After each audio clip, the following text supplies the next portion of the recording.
देश की राजधानी दिल्ली में नई दिल्ली रेलवे स्टेशन पर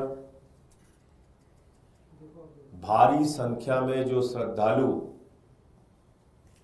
महाकुंभ स्नान के लिए जा रहे थे, अपने अपने घरों के लिए भी जा रहे थे, कल रेलवे प्रशासन की बदइंतजामी के कारण, रेलवे प्रशासन की निष्क्रियता के कारण एक बड़ा हादसा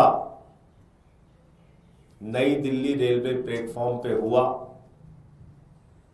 और जिसमें कितने लोग मारे गए उसका कोई सही आंकड़ा अभी तक सामने नहीं आया है। कोई कह रहा है 15, कोई कह रहा है 18।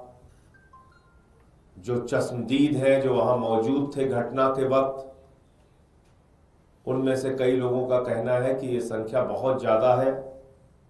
सबसे बड़ा सवाल है कि ये कब तक चलेगा इस देश के अंदर। देश के रेल मंत्री की, देश के सरकार की जवाबदेही कब तय होगी? कितनी दुर्घटनाओं के बाद पटरियों पे ट्रेन आपस में टकरा जा रही है, 3-3, 4-4 ट्रेन आपस में टकरा जा रही है, सैकड़ों की संख्या में लोग मर गए, उसको दबा दिया गया, भुला दिया गया। रोज ट्रेन एक्सीडेंट हो रहे हैं, उसको दबा दिया गया, भुला दिया गया। कल जो वीडियो आया है वो बहुत हैरान करने वाला है। नई दिल्ली रेलवे प्लेटफॉर्म पे हजारों की संख्या में लोग दिख रहे हैं, हजारों की संख्या में। पूरा प्लेटफॉर्म भरा पड़ा हुआ है, लेकिन वहां रेलवे का प्रशासन नहीं दिख रहा है। उस भीड़ को कैसे व्यवस्थित किया जाए, कैसे नियंत्रित किया जाए, कैसे लाइनों में किया जाए, इसके लिए कोई रेलवे प्रशासन नहीं दिख रहा है। भगदड़ हो गई, लोगों की जान चली गई। रेल मंत्री जी इनकार कर रहे हैं पूरी घटना से, कुछ नहीं हुआ।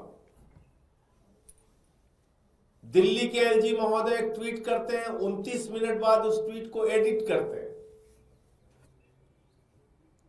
आप ये करने के लिए बने हुए हैं।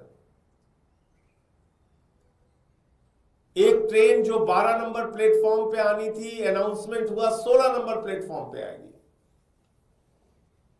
और बताते हैं कि उसके कारण भी भगदड़ हुआ। असली वजह क्या है वो और डिटेल में जब पूरी बातें सामने आएंगी तो पता चलेगा, लेकिन अभी जो जानकारी मोटे तौर पे मिल रही है, ऐसे ही घटना उत्तर प्रदेश में महाकुंभ के दौरान रेलवे स्टेशन पे हो चुकी है, प्लेटफॉर्म को बदलने के अनाउंसमेंट की वजह से। तो क्या रेलवे प्रशासन को यह समझ नहीं थी कि अगर इतनी संख्या में लोग इकट्ठा हैं और अचानक आप ट्रेन के बदलने का अनाउंसमेंट करेंगे तो उससे भगदड़ की स्थिति पैदा होगी, और जो कि हुआ। और इतनी बड़ी घटना के बाद उसको इनकार करने पे सब लगे हुए हैं। तो इसलिए कई बार ऐसा लगता है कि क्या मरना हम लोगों की नियति बन गई है। कभी नोटबंदी के बाद लाइनों में खड़े होके मरना है, कभी कोरोना की महामारी में मरना है, कभी महाकुंभ में मरना है, कभी ट्रेन के एक्सीडेंट में मरना है, कभी रोड के एक्सीडेंट में मरना है, कभी रोजगार मांगने पे मरना है, तो कभी फसल का दाम मांगने पे मरना है, कभी फ्लाईओवर के टूटने पे मरना है, कभी पुल के टूटने पे मरना है। ऐसा लगता है मरना हमारी नियति बन गई है और कोई फर्क नहीं पड़ता सरकार को। संवेदनहीनता की पराकाष्ठा है, कोई फर्क नहीं पड़ता सरकार को। इतनी बड़ी बड़ी घटनाओं पे ऐसे बयान दिए जाते हैं, शर्म आएगी आपको। महाकुंभ में इतने लोग मर गए, कहा जाता है साहब वो तो मोक्ष को प्राप्ति हो गए। तो मोक्ष की प्राप्ति उन लोगों को दीजिए जो उस बद इंतजामी के लिए जिम्मेदार हैं, उनको भी बोलिए आप मोक्ष प्राप्त कीजिए। ये आपके घाव पे नमक छिड़कने की प्रवृत्ति सरकार की कब तक चलती रहेगी? ये बड़ी बड़ी घटनाओं पे लीपापोती करके अपने गुनाहों को दबाने की कोशिश कब तक चलती रहेगी? जहां पे लाशें रखी गई हैं वहां पुलिस के जवान खड़े करके मरे हुए लोगों की सुरक्षा करके क्या दिखाना चाहते हैं? संख्या को छिपा के आप क्या बताना चाहते हैं? कि आपको अपनी गलतियों से सीखना नहीं है, आपको घाव पे नमक छिड़कना है। इसलिए मैं आम आदमी पार्टी की ओर से, अपनी ओर से, जो लोग इस घटना में मारे गए हैं उनके प्रति अपनी गहरी संवेदना व्यक्त करता हूं। ईश्वर से प्रार्थना करता हूं कि उनके परिवारजनों को यह अपार कष्ट सहन करने की प्रभु शक्ति दे, उनकी पुण्य आत्मा को अपने चरणों में स्थान दे।